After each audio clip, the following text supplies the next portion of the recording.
up, abysmal thought, up from my darkest depths. I am your cockerel in dawn, sleepy worm, up, up.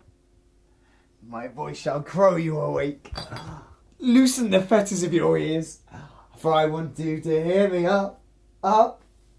Here is thunder enough to make even the graves listen, and wipe all the sleepness and the dimness and the blindness from your eyes. I want you to hear me with your eyes too. My voice is a medicine to make even the born blind.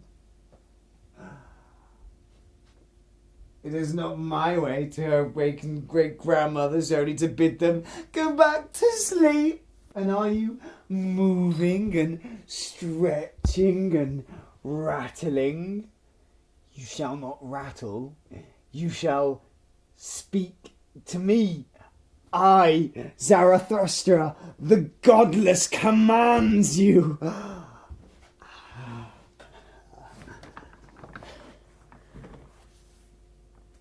I, Zarathustra, the advocate of life, the advocate of the circle, the advocate of suffering, I call you my most abysmal thought.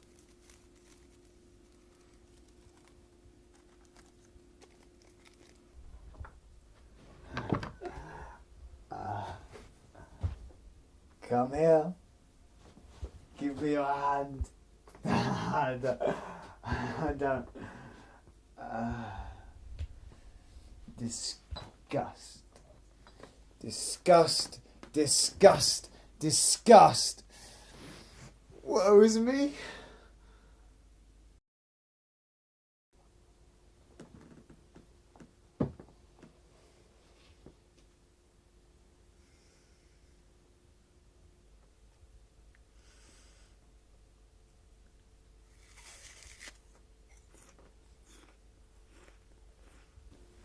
Zarathustra, now you have lain like that for days with heavy eyes.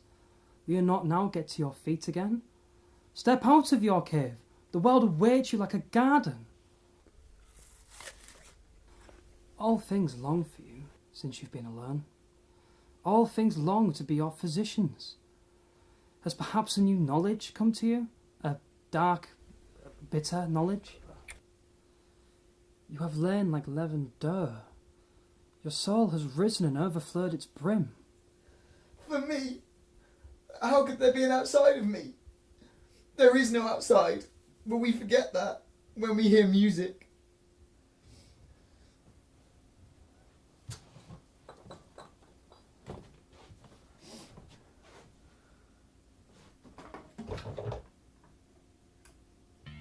Ah, how sweet it is that we forget. Are things not given names so that we may refresh ourselves with them? Music is a brilliant foolery. Zarathustra, all things come to dance with things such as we. They take our hands and laugh and flee. Oh, you buffoon! How well you knew what had to be fulfilled these past days, and how that monster crept into my throat and choked me, and I had to belt its head off and spit it out. And you've already made a hurdy-gurdy song of it. I, however, sit here now, still wary from this biting and spitting away, still sick with my own redemption. Oh, my friend, you too cruel.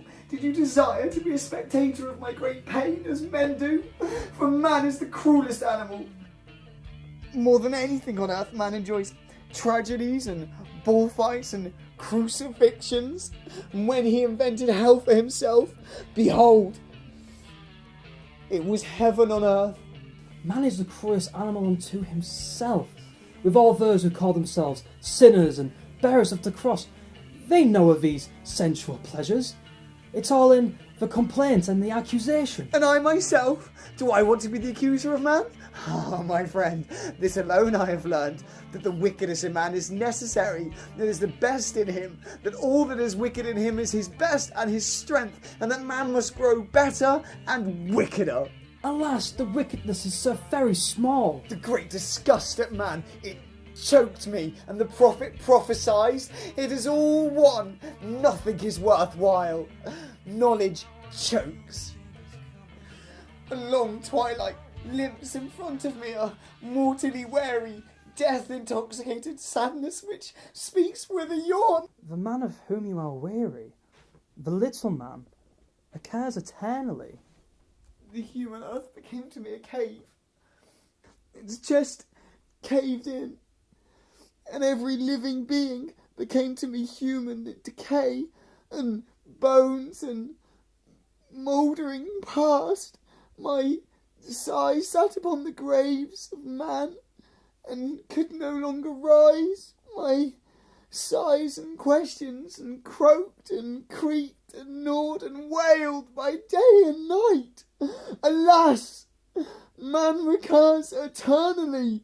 The little man recurs eternally. I had seen them both naked, the greatest man and the smallest man, all too similar to one another.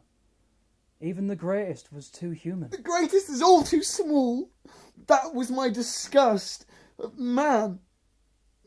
Disgust. Speak no further, Convalescent, but go to where the world awaits you like a garden, but go out especially to the songbirds, so you may learn singing for them. For the convalescent should sing. Let the healthy talk, and when the healthy man too desires song, he desires other songs than the convalescent. Oh, you buffoon, do be quiet.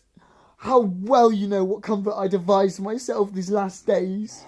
Speak no further. Sing and bubble over, O Zarathustra.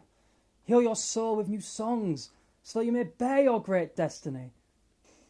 And if you should die now, O Zarathustra, behold no to what you would then say to yourself, but your friends ask you not to die yet. I shall return, not to a new life or a better life or a similar life.